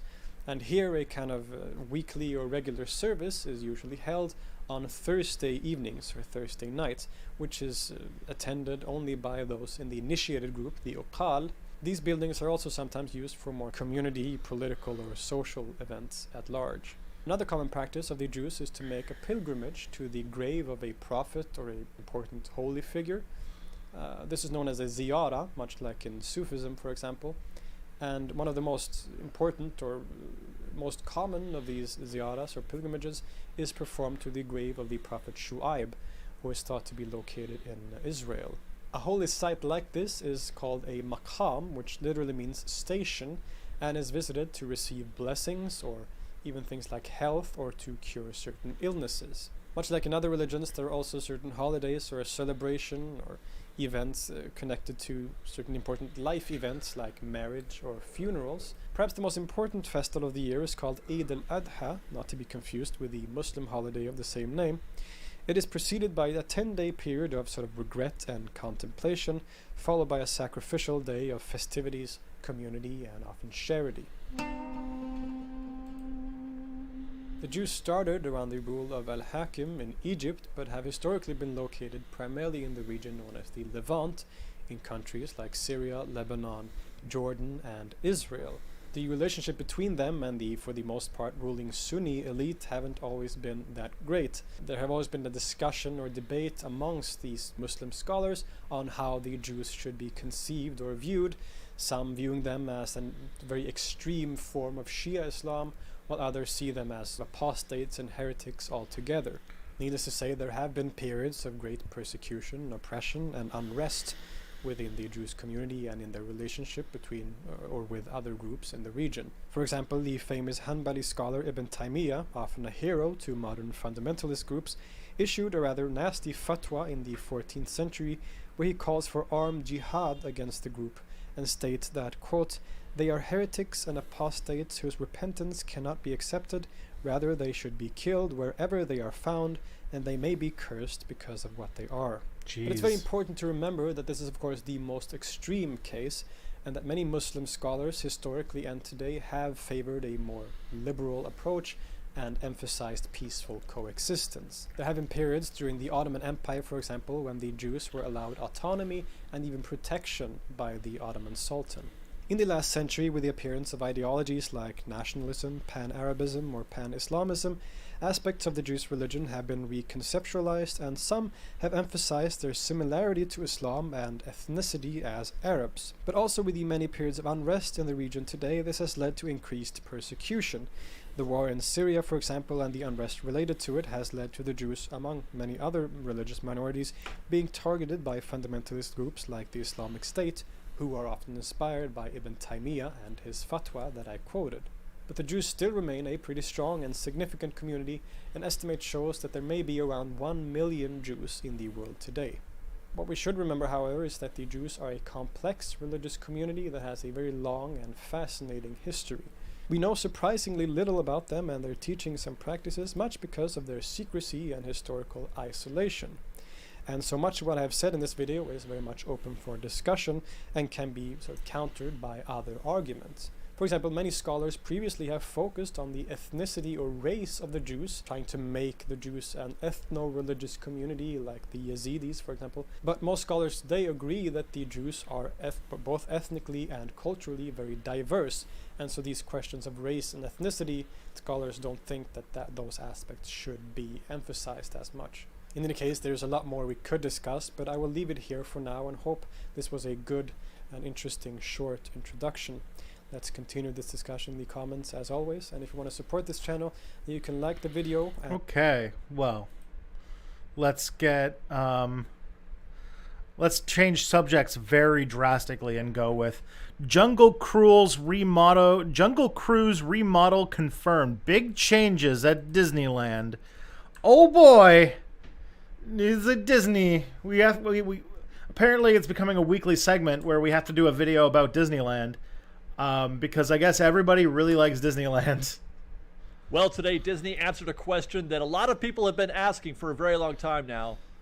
Will Disney update the Jungle Cruise attraction based on the upcoming Jungle Cruise movie coming to theaters? And today Disney did in fact confirm that they will be updating the legendary Jungle Cruise attraction, one of the most historic in the history of the park, but in a way that many people probably didn't see coming. In what some believe to be a long overdue update, Disney will be replacing all scenes that might be considered racially or culturally insensitive, but they will not be adding Dwayne Johnson. We're going to talk about those old scenes, the new scenes, give you our thoughts next. We started at Luxembourg, we went to Disneyland, we took a brief break to cool down and talk about an obscure Middle East religion. Hello again, everybody, and welcome back to Fresh Baked. So yeah, Disney did confirm today that they are going to update the Jungle Cruise attraction. We're going to get some new scenes and a new story for the actual attraction, both here and at the Jungle Cruise at the Magic Kingdom in Walt Disney World. We'll start with what scenes are going to be removed, and that is essentially any scene that includes indigenous people from the various locations depicted in the attraction. So that would include the rhino encounter, the tribal dancers, the war party. That's probably good. Even Trader Sam. The reason for the changes is, of course, part of Disney's ongoing racist initiative to keep pace with modern sensibilities. That means more inclusion. That means less racism, less cultural insensitivity, less sexism. Now, so far, only one scene has been referenced directly with the concept art. This is a new rhino encounter scene, and previously there was just the one Anglo What is explorer. this? What is even this movie? I didn't know they were making a movie. Oh man, I don't know anything about what's going on anymore. At the top of the totem pole, while safari guides, natives, are below him getting the worst of it. The new scene will still feature a rhino getting his point across, but now with an inclusive mix of races and genders, all part of a group of explorers, with none really appearing to be subservient to the others. This scene also gives us a clue as to the new storyline of the attraction. The Jungle Cruise is no longer just a simple montage of humorous scenes found in the jungles of the world. Now the story is of a Jungle Cruise expedition gone wrong. A Jungle Cruise expedition much like the one that guests are on at the moment. Think Jingle Cruise. Unlike the traditional Jungle Cruise, the holiday overlay for the Jingle Cruise is a version of the attraction that has a narrative. My God, look at this. It is so silly. I love it. Right. As the story goes, a plane full of Christmas decorations had to jettison its cargo over the rivers of the Jungle Cruise, and then obviously it all got mixed into the ride. In other words, a thing went wrong. And that's going to be the case with this future iteration of the Jungle Cruise as well. In this concept art note, I don't think you should whitewash this thing, but definitely get rid of like the very obvious racist stereotypes and replace them with something a little bit more, less based on 19th century racist assholes writings about, like, the global south. Life preserver around the explorer at the bottom. Actually, he's the skipper. That's from the Congo Kate riverboat. A nod, of course, to the traditional names of the Jungle Cruise boats, such as Kissimmee Kate and the Congo Queen. This one appears to be kind of an amalgamation of the two. You'll notice also in this concept art that the tone of the traveling party is not an imperialistic one, for lack of a better word, which would have been a common thing during the time set in the original attraction. Rather, now they kind of just appear to be a harmless group of bird watchers, entomologists, artists, and photographers being led through the jungle by a rather hapless-looking Jungle Cruise skipper at the bottom of the pole. So it looks like Disney is now kind of leaning into the humor of the Jungle Cruise ride that we know today. Silly and full of puns, lighthearted, rather than the simple kind of... Bet some people got really mad at... Shitlords got really mad about this. Yeah, I mean, I wouldn't be surprised, judging how, like, they were calling for seceding from the United States over making Potato Head gender neutral. So, yeah, no. Cartoonish, and not in a good way cartoonish, depictions of other cultures. Now, apart from the concept art for the rhino encounter, we also saw concept art depicting a gang of monkeys that appears to have taken over a Jungle Cruise boat. It's difficult to tell where we might see this boat, but if I had to guess, it would replace the war party scene due to the space needed for the boat. Though it's possible it could also be across the river where the tribal dancers are currently. For sure, though, both scenes will be replaced. It is also expected that the Trader Sam scene will be replaced. No details were given in the articles that I read, but I figure it'll be the Congo Kate skipper. The article from the LA Times mentioned that there would be figurines. Now, figurines not animatronics, but figurines of some of the new characters, including the skipper, and the scene with Trader Sam seems the most logical place for that figurine to wind up.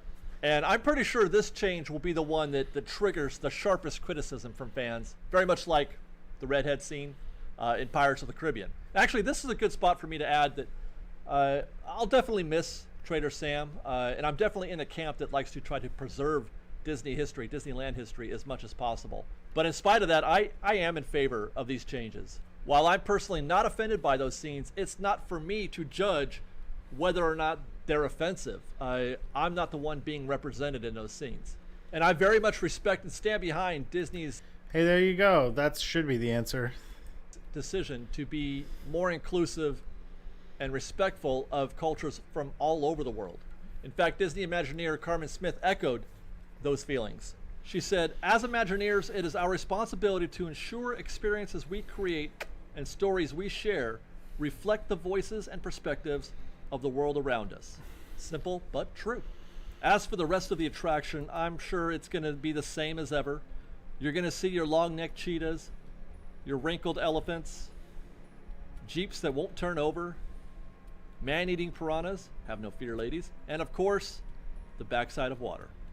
And again, it sounds like we're also safe from Dwayne Johnson. As much as I love that man, it's confirmed none of the new scenes or figurines will reference the upcoming film. Per Imagineer Chris Beatty, I'm sure the film is fantastic and we're very excited about it, but integrating the film into our classic Jungle Cruise is not part of the effort. Yeah, like, I mean, what if the movie doesn't do well, and then all of a sudden they have references to this movie that, like, nobody cared about? I understand the impulse. He did say, though, that there would be Easter eggs. So, I mean, I guess that's a reasonable compromise. Piranhas are not native to Africa. They're native to South America.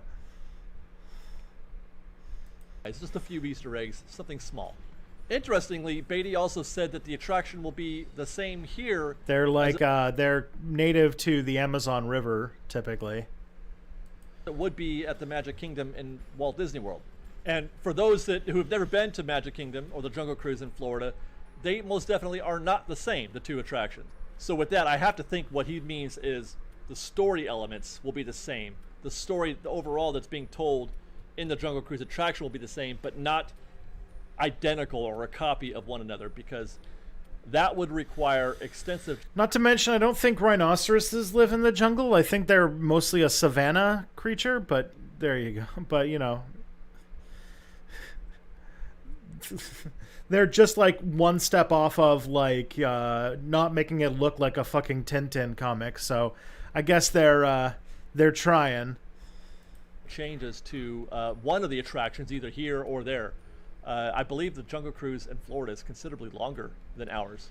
So when should we be able to see this new Jungle Cruise? Well, hopefully by the end of the year, per Chris Beatty. At least that's the hope, barring anything crazy, you know, something like a global pandemic.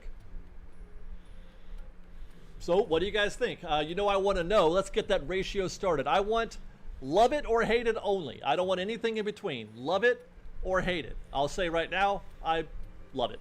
Let us know in the comments below, and until next time, please be sure to like this video. And really, I mean it. I want you to stop what you're doing right now, and if you haven't already, like this video, please. Thank you. You can also subscribe to our channel. Interesting, although, like, I know that, like, people have made liking Disney stuff like a personality, but it's never gripped me. I've been to Disney.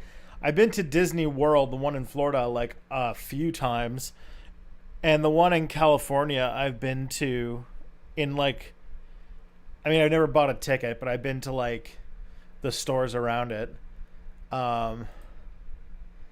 And yet, like, I don't know, it just doesn't, like, absorb my personality. Like, there's some people who, like, it really resonates with.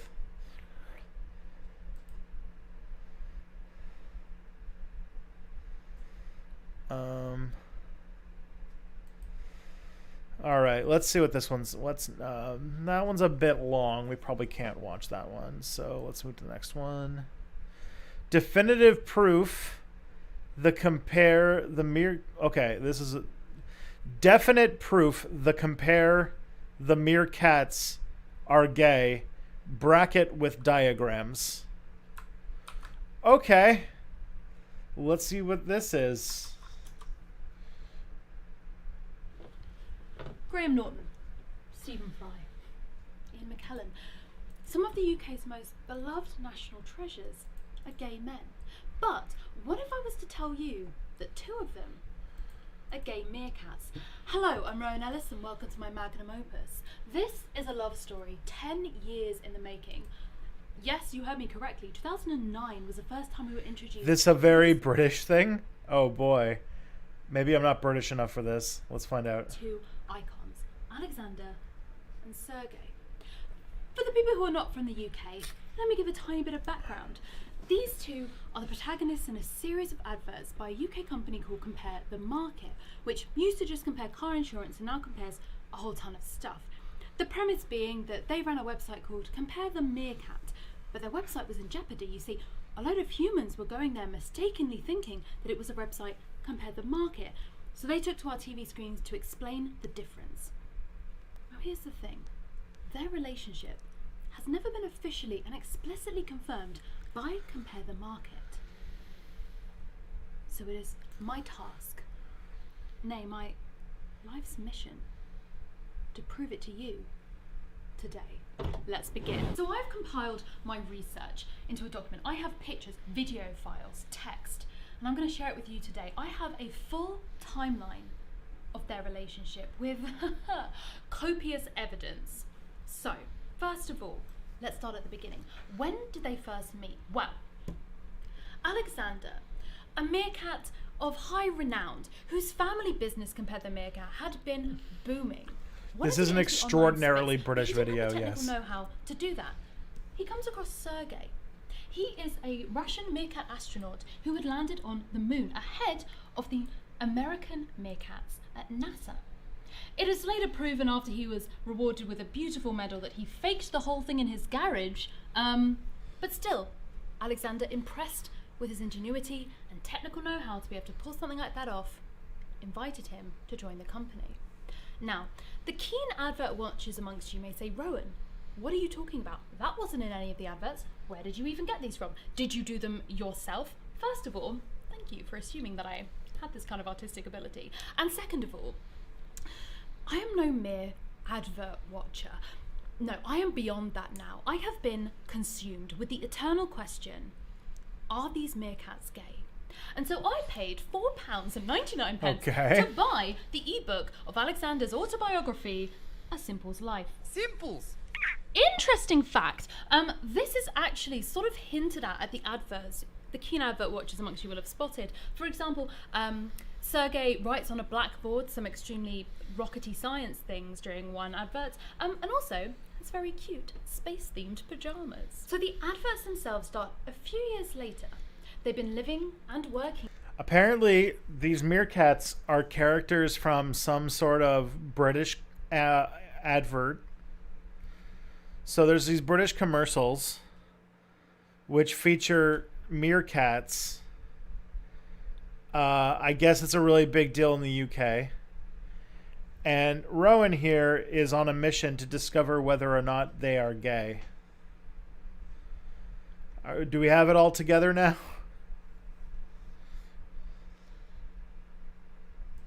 Together for some time now, although not at this point in a romantic relationship, but they are comfortable enough that Alexander will take baths at the same time as Sergei is in the room. Now, Alexander doesn't seem awkward or embarrassed. He's confident, brash, and more than a little selfish. But Sergei, on the other hand, well, he can't look at Alexander while he's in the bath. Even when he's totally covered by bubbles, Sergei feels nervous. Does Alexander not care if he looks?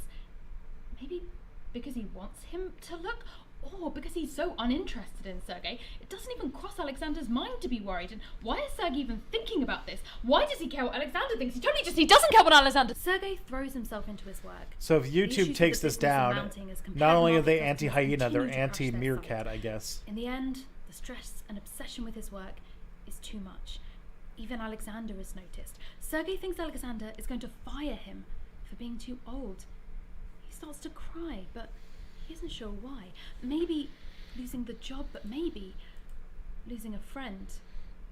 Or even confirmation that Alexander really does just think of him as too old to be any good.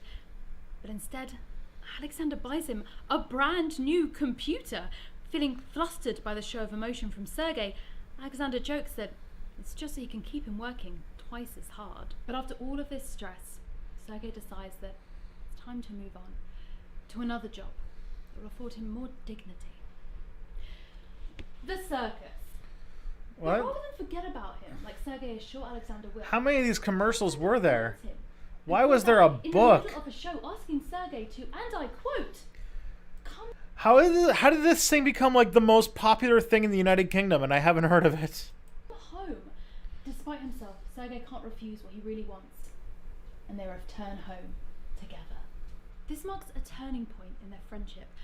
They spend more social time together, playing Twister, joining a band, even meeting Sergei's totally normal and absolutely straight meerkat hero, Gary Barlow. It's going well.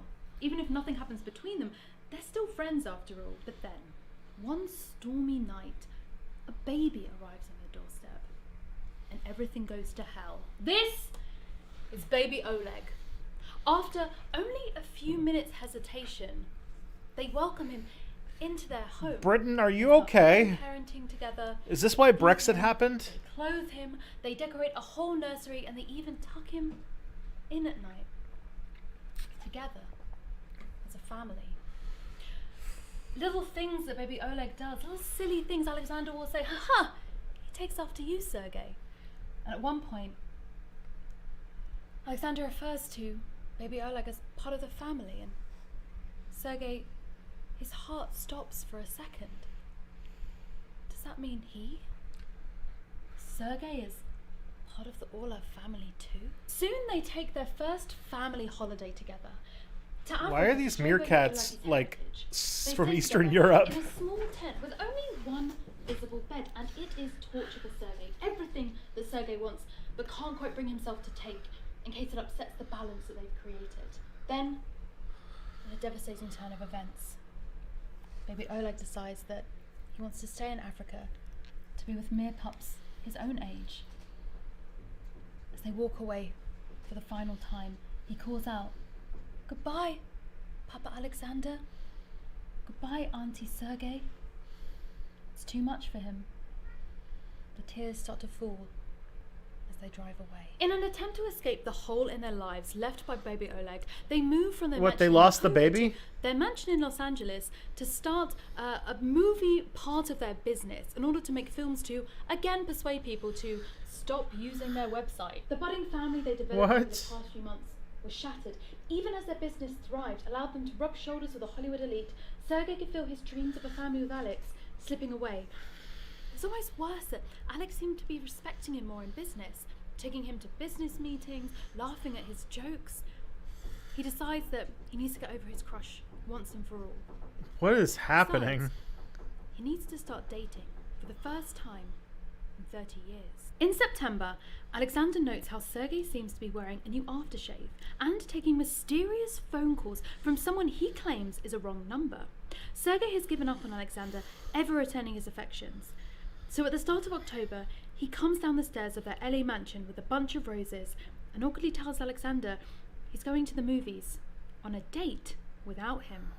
The door opens to reveal the date is none other than Nicole Kidman. The first date seems to go well because Sergei and Nicole Kidman start to date, and eventually Sergei starts referring to her as his girlfriend. And at the start, Alexander doesn't really seem to mind. In fact, he tweets this: "Sergei not stop smiling and say he have butterflies in his tummy. Haha, it's probably indigestion." He jokes, hashtag Sergei hot date. But then suddenly, almost overnight, something changes. Alexander, when They he have tweets, Twitter accounts? isn't supportive at all. So something has happened between the start of November and the 12th of November. What is it? This It's is what Twitter too much standardized testing does to all British the students. that I needed. On the 9th of November 2015, they went dancing together. They're even photographed together. Okay. Now, I don't know what happened on that dance floor. I can only speculate. Did they kiss?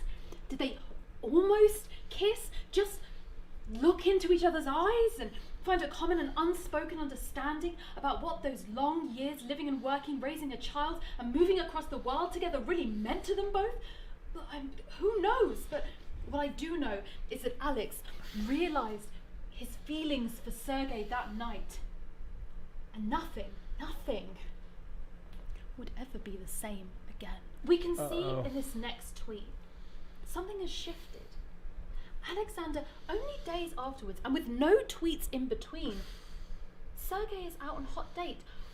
I don't mind being alone, by myself, without him. I don't miss him at all. He is a strong, independent meerkat, but look how sad he is.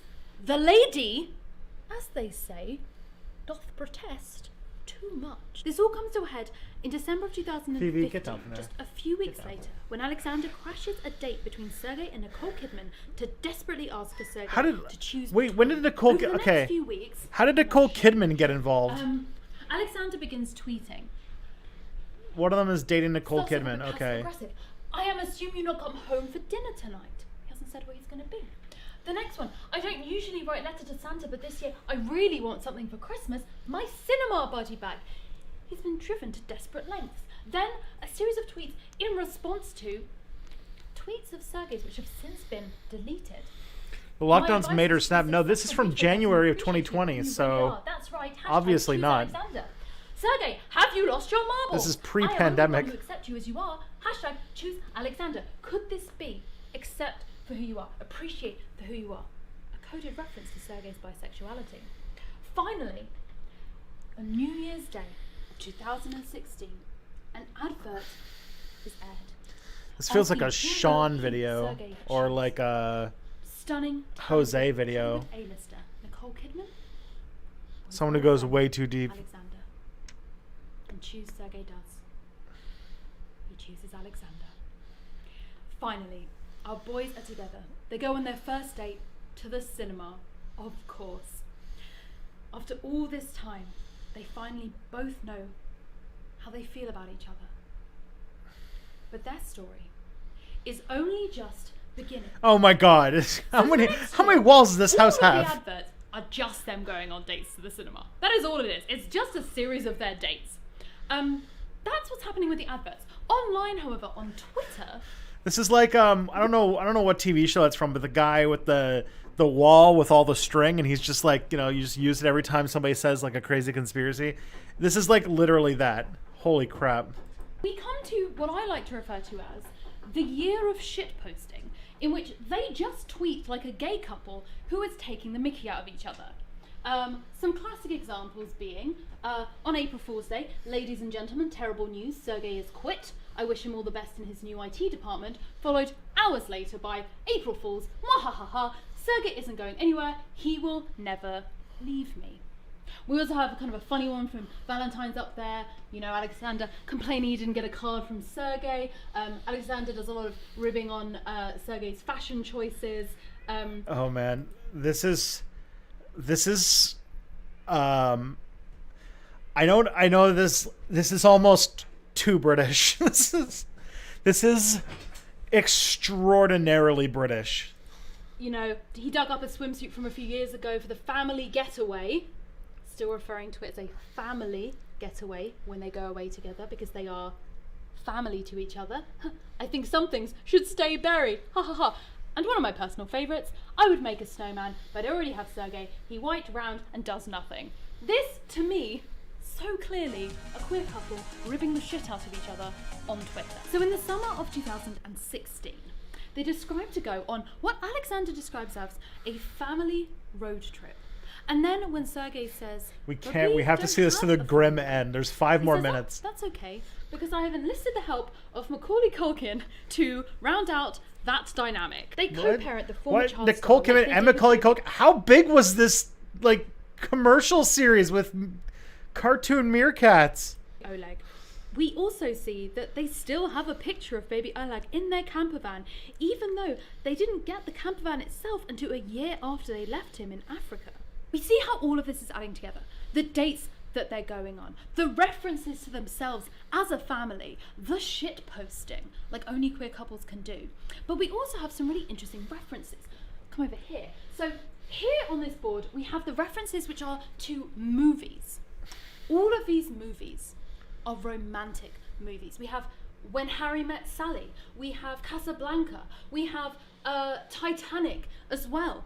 All of these things in reference to them and their relationship. So this road trip lasts until Christmas, when they finally return home to their LA mansion because Sergei tells Alexander he's feeling a little homesick. While there, they continue to go on dates, of course, including one on a private yacht, complete with the same type of roses that Sergei took on his dates with Nicole, where Alexander says, "This is the life, Sergei, just you and me," and before choking and having to be rescued by Sergei while impersonating the iconic bow of the ship moment from Titanic. They are so used to being there for each other that in another movie reference, when Sergei takes just a day off and forgets to tell Alexander about it, Alexander mopes around the house, replaying a scene from Bridget Jones where he plays I'm All By Myself on repeat and eats his weight and pints of ice cream. They eventually return home to their LA mansion in 2018, where,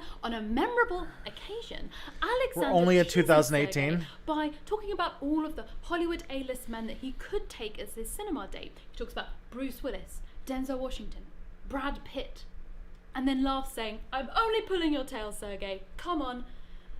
As if almost a reference to that time before when Sergei had to choose between a Hollywood A-list Oh, and boy. Alexander, and had of course chosen Alexander.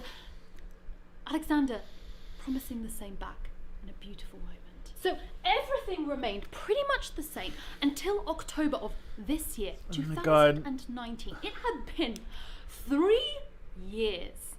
Where's since the that Marmite? fateful This is so... decision Oh my on God. New Year's of 2016, where he chose Alexander, and they began their relationship. And in this advert, in October of 2019, we open not on our two protagonists, but on the village where we left baby Oleg all those years ago.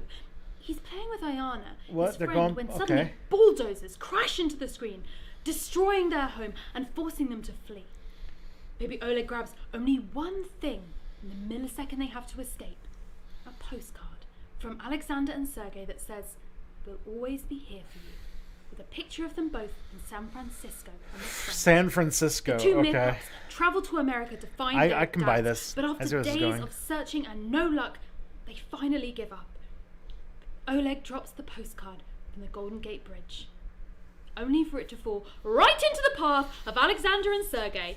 "Papa!" he cries. "Auntie Sergei!" They run into Oh my each other's God. arms, and then, under the tagline of "Bring your family together," we see them going for a meal, going to the cinema, and taking a beautiful family portrait. And so this is what all of this has been leading to. All of my research, we've gone across this entire timeline spanning 10 years. We've seen them as colleagues, as friends. We've seen them grow and develop into something more. We have seen them raising child together.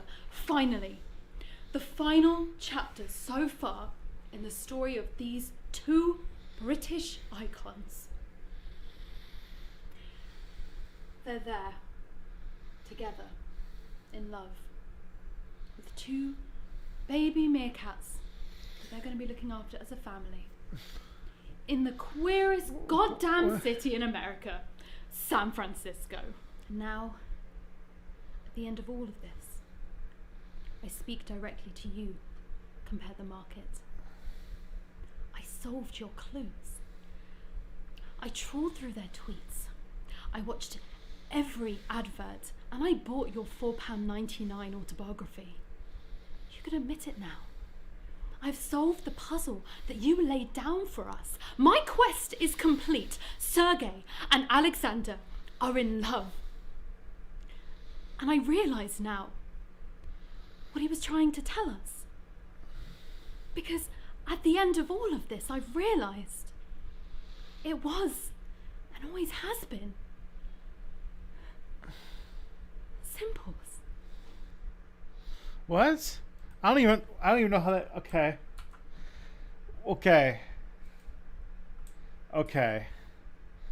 That was a lot.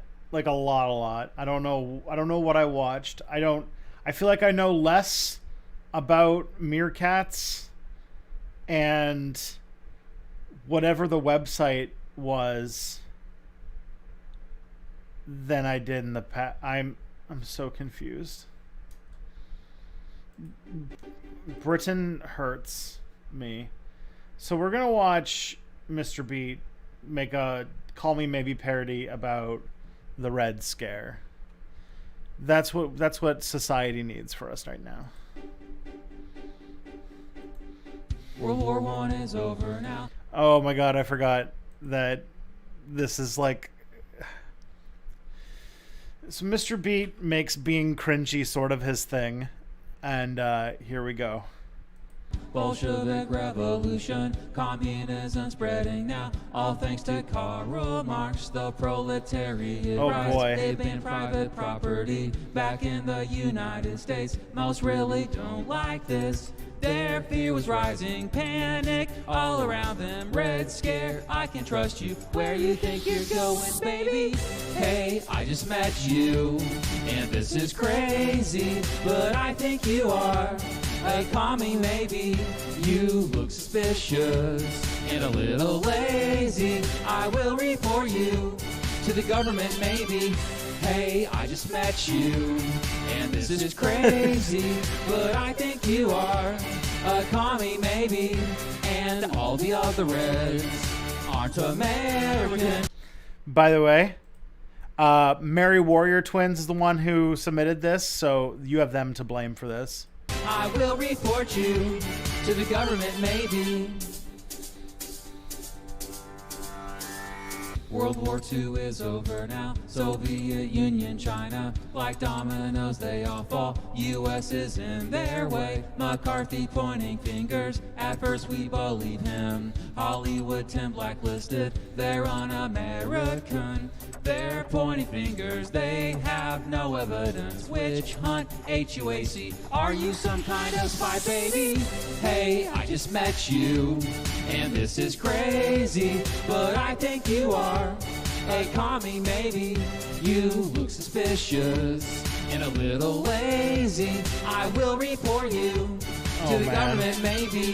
Hey, I just met you, and this is crazy, but I think you are a commie, maybe. And all the other Reds aren't American. I will report you to the government, maybe. Before you came into my life, I mistrusted you. I didn't like you. I knew you were shady. Before you came into my life, I mistrusted you. I didn't like you. I knew you were shady.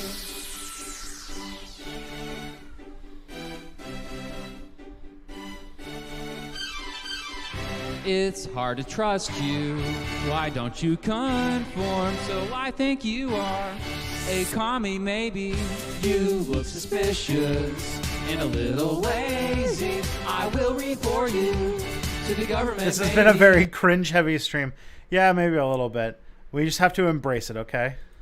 And all the other Reds aren't American. I will report you to the government, maybe. Before you came into my life, I mistrusted you. I didn't like you. I knew you were shady. Before you came into my life, I mistrusted you. I didn't like you. You're a commie, maybe. Whew. Oh boy. So, yeah. God damn it.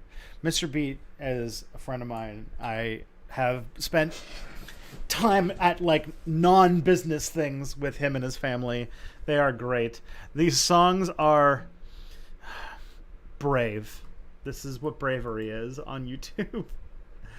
Oh boy. Okay. Next up we've got Ibis Ibn Farnas, father of aviation. All right, let's see what this is all about. Hikmah History presents Abbas ibn Firnas, the 9th century Andalusian polymath who is most famous for being the first person to fly. Kind of. Let's get introduced to our friend Abbas. He was born in the year 810 AD in the city of Ronda in southern Spain. Most likely from Berber descent in northwestern Africa, he made his name in Cordoba, which at the time was the capital of the Umayyad Emirate of Al-Andalus, and was a flourishing center of intellectual activity during this is not very long, no. This is only let's get into the details of 3 his minutes. Flight. By 875, he had made his own flying machine. Consisting I have my eye on the mainly time, of a don't wooden worry. frame, he fitted it with wings that had the length of up to 5 meters long, then going on to cover the wooden frame with silk cloth and eagle feathers. He also had a harness system which he used to control the movement of the wings. In the year 875 AD, he decided to test out his new invention. Standing on high ground, he jumped off. The crowd which had gathered to witness the spectacle were amazed to find that Abbas ibn Firnas was able to stay in flight for a considerable distance, with one contemporary poet stating, "He flew faster than the phoenix in his flight when he dressed his body in the feathers of a vulture."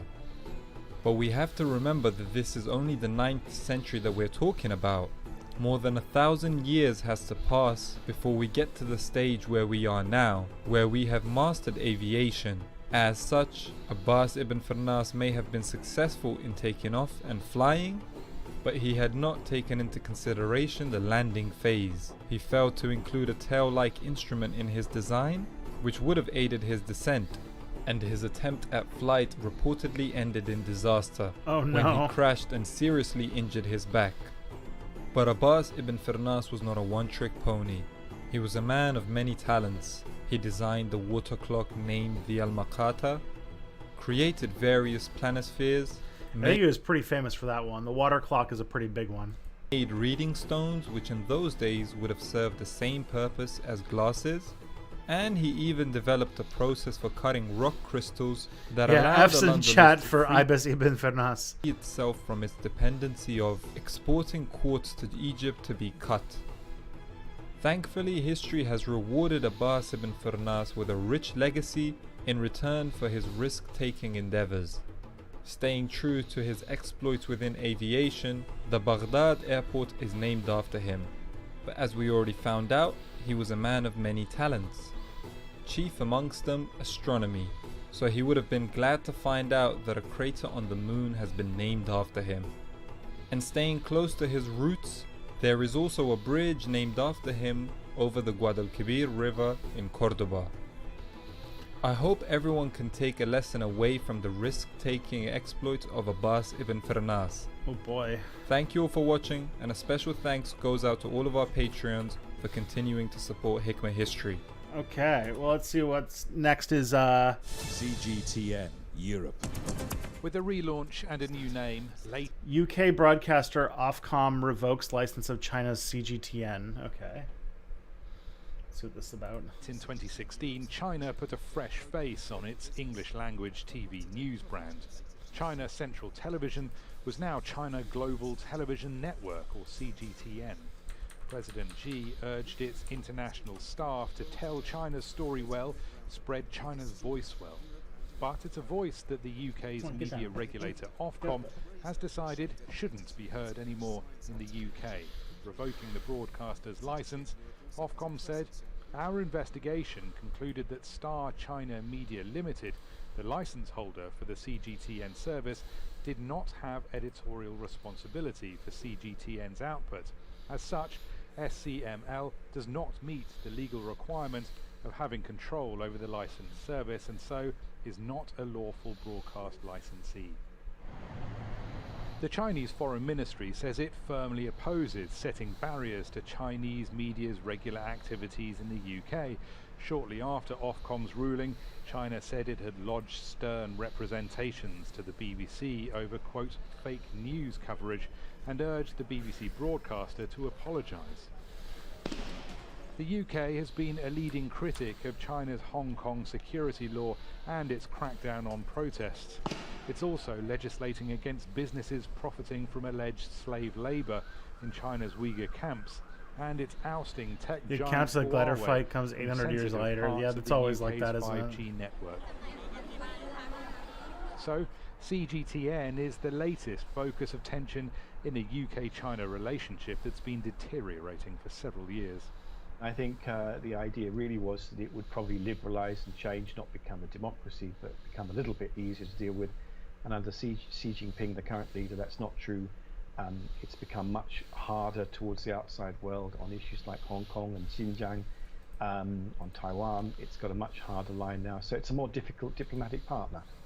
Logic might suggest that a post-Brexit Britain would want to swallow some of its political differences with the world's second largest economy, but at the moment at least it's the politics that are dominant. Rory Challens, Al Jazeera. Well, ain't that something? Yeah, I don't know how I feel about that. Yeah, Chinese state broadcaster being blocked, getting banned. Oh boy. Okay. Yeah, it is interesting to be like, oh yeah, the UK notorious human rights defenders, you know. They don't have much of a leg to stand on. Anyways, we are getting very close to 2 o'clock. I think we're going to raid somebody. I think we're going to raid the Possum Queen, who's streaming right now.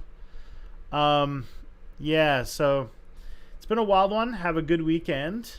I'll be back on Monday. I'm hopefully going to have a nice, relaxing weekend. Phoebe says goodbye. Trust me. But, you know, as I always say, friends, take care of yourselves and take care of each other.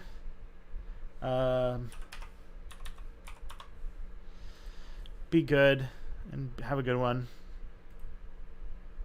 So I'm just going to put the raid through. And yeah, be sure to stick around for Monday. Bye.